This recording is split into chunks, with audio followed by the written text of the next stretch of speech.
your thoughts, about that event. And in that post, you said that, you kind of felt like, I guess you were trying to say, like, you didn't know if you belonged, or you really know, like, if you would belong, and that you kind of felt that there, though. Like, what made you feel, like that maybe you weren't like up to par, I guess. Maybe, I guess you were comparing yourself to other artists, I guess, that were performing that night. Well, just in general, like for years, like from the moment I started making music up until now, like the one thing with me is, and like I said earlier, I always ask myself when I'm praying, I'm like, yo, why me? Like literally, why me? And I'm shy by nature. Like Mhm. honestly, it is so difficult for me. Now I'm over my shyness in terms of getting in the booth and creating music.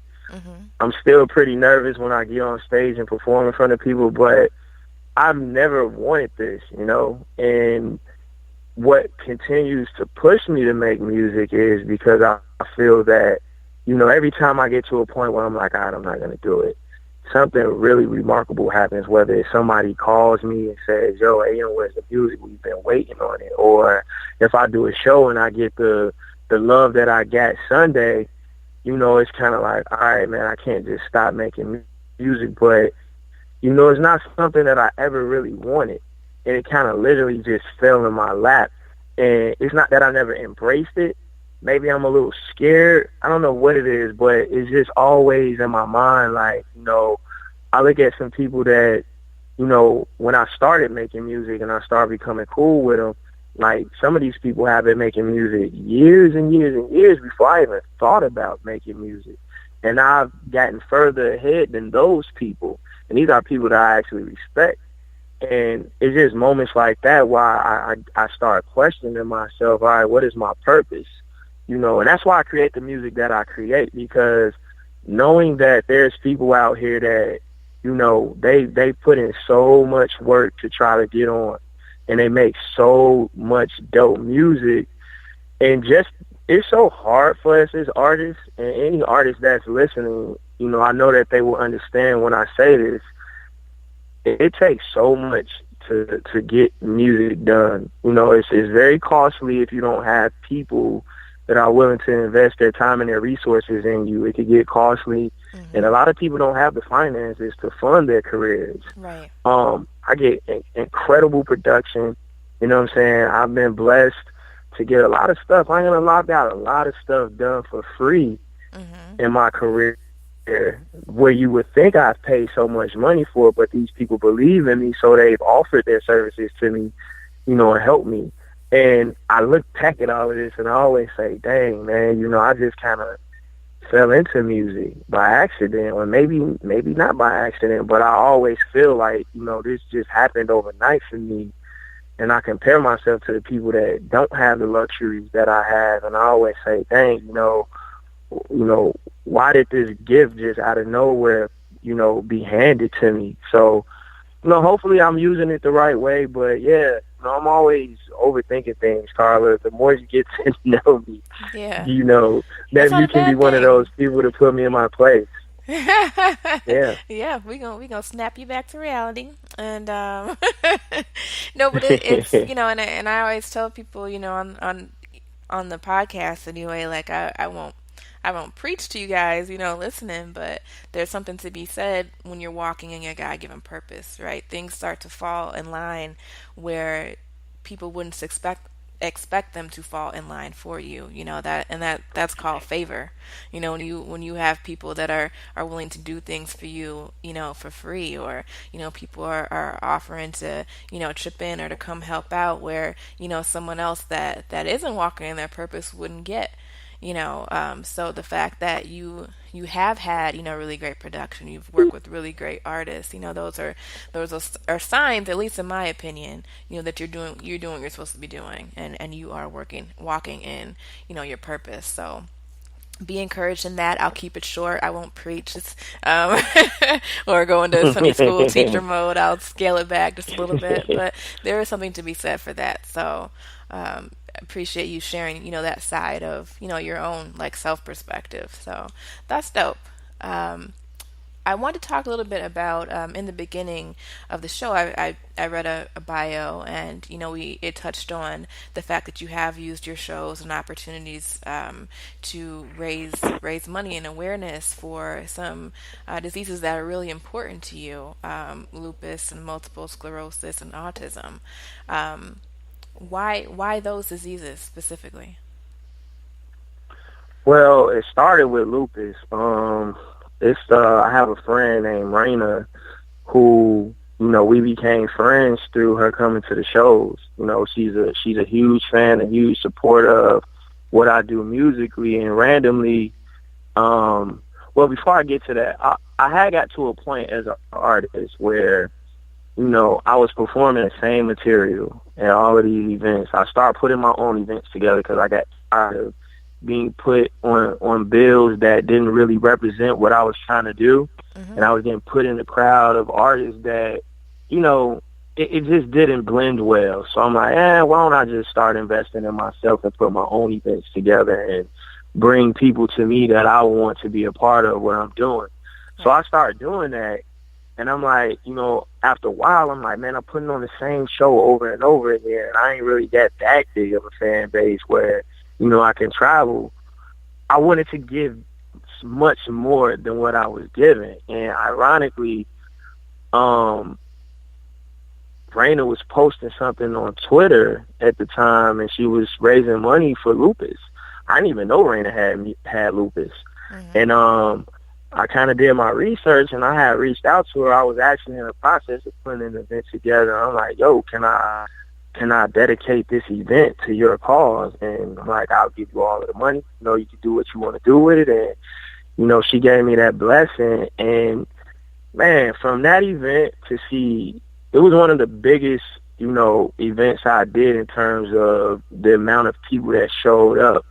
And to see so many people that look like me, and when I say look like me, I mean brown-skinned people, Mm-hmm. and it's suffering from this disease, it woke me up and said, yo, there's so much going on right around us that we don't know about. Like, I didn't even know much about lupus, to be honest. I had heard of it, but I didn't really know what it was and how it affected our community or just Mm-hmm. people in general. And, from that event, I learned so much about myself as an individual and just what we can do with the talents that we have. One thing I always try to tell people is, when you blessed the way that we are blessed and we've been given the platforms that we've been given to do what we do and reach the people that we reach, we should always try to do something that's bigger than ourselves, because we are the voices for the people. Absolutely. A lot of these people utilize us to, get out the things that they wish that they could get out, or they try to, but they can't. So, it started with lupus, and, shortly after that, one of my good friends ended up getting MS. She got diagnosed with MS, and, I'm like, we gonna do MS. And from there, I did autism. I just, whatever, people around me usually are affected by it. These diseases that, that I end up doing the causes for. But yeah, I want to do so much more than that. I wish I could do more. I wish I could give back in a more bigger way than I've been doing. But yeah, just as an artist, that's my new direction that I'm going in. Just not just as an artist, just as a person in general. Just trying to help out in ways that don't necessarily benefit me directly. If I can Right. give back in a way for these people that'll be helpful, then I'm all for it. That's dope. I love it. And we'll talk a little bit more. Like I said, that you did participate in the semicolon series this past Sunday at Oh, Kamahachi yeah. Lounge, which was really dope. So we're going to touch on that a little bit more. But I want to go ahead and get into one of these other new songs that you're bringing to the show tonight, so we can make sure we have time to play both of those. So they're on your forthcoming album. Has that been titled yet? The album? Muse. Yes, it's titled Muse. I ain't told nobody, but it's called Muse. Exclusive. So one of the songs that you brought, let's start with "Puppets on a String." Tell us a little bit about "Puppets on a String." Puppets on a String, man, is just, man, I'm saying a lot of stuff in here that I hope people take heed to. It's produced by my homie. Actually, it's a couple people that's actually on here producing. It started off with my boy Il Brown, and it started off as a sample. The original recording, I just kept, I wanted so much more out of the track. So I had reached out to Il Brown. I'm like, yo, do you mind if I go and add some live instrumentation to this? And long story short, he gave me the blessing. George Jackson III again, he came in and just laced it, put all type of instruments on there, man, and just really made it bigger than what I even thought it was going to be. And in the process of him creating, he was like, yo, it'd be dope if we get a saxophone on here. Mm-hmm. And before he even told me who he wanted on there, I was like, man, I can reach out to Jeff Gibbs. And sure enough, he was like, man, it's this cat named Jeff Gibbs I think will be dope on here. Shout out to and I'm like, I Jeff got Gibbs. you. Yeah, absolutely. So I reached out to him, and like I say, earlier I was telling you, people, they look out for you. Jeff Gibbs really looked out for me. He really looked out for me on price and everything. Like, he came through. He knew how much it meant to me, and he worked it out for me, and I'm super grateful for it. And I got a singer on there named Lisa Movado. She came through. I've been wanting to work with her for a very long time, and it just came out beautiful, man. I'm just talking about a lot of worldly issues, or social issues. Talking about, the hip-hop industry and how we are used as tools to pretty much keep our people from moving forward. I think we rap about drugs and sex and prostitution, and we're not even talking about other things that will progress us as people. But yeah, I'm talking about all of that throughout the music. Hopefully the people enjoy the record. I enjoy making it. I think they will. So let's check it out so we can come right back and talk a little bit more about that album. So coming up, we have Abstrak Mind with Puppets on a String. Be right back. What's up? It's your boy, Jeff Gibbs, your favorite saxophone player's favorite saxophone player. Just want to let you know you listening to Support the Dope Radio with my homegirl, CB Radio. Keep it locked, y'all. Look, it's been some things going on that I can't condone, like these fallacies rappers is illustrating in songs. Come on, dog, it's clear as day that y'all telling lies when your time in the spotlight was short as watching Vines. Credit has more value than money while you sitting around stunning and literally burning hundreds. You should have bought a building, but you bought a rape. Gold has higher value when you should have put that in the safe. Repo man come, now your luxuries getting seized. Can't pay off your debts cause you spent it in KODs. Been raped so many times, now they bend you over with ease. Got you hooked, you fucking junkie, overdosing on greed. Damn if you do Yachty, damn if you don't Kendrick. Drown on that boat, I won't dumb me down so you can feel it. I revolt in the line with the message that you critic from the voices of the people that you mimic. Look, used as a tool, exploit your kind and they place you on a tool.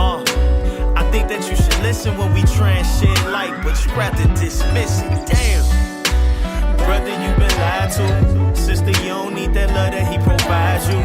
Nah, life ain't always what it seems until we take control. We just puppets on the string. Black babies going missing got me thinking about my own. I'm shooting shit up if I'm told that she ain't never coming home. Provoke to demonize our women, then they kill us all because we thought what we never had was more appealing. Idolize what they label exotic to cater to our needs. Our women carving up their bodies. Love it when it's implanted, hate it as it's deflating. Lacking self-esteem, forever being degraded. We tell our black women to be submissive, take what we want and leave. Abandonment becomes resentment. They raising our babies all on their own. The cowards that left them label them hoes in they songs. The black man has a new plight, destroyed their own to the point we can't renew life. They dividing us at the seams. Henrietta Lack showed the importance of black jeans. Look, used as a tool, exploit your kind and they place you on a tool. I think think that you should listen when we trans shit like, but you rather dismiss it. Damn. Brother, you been lied to. Sister, you don't need that love that he provides you.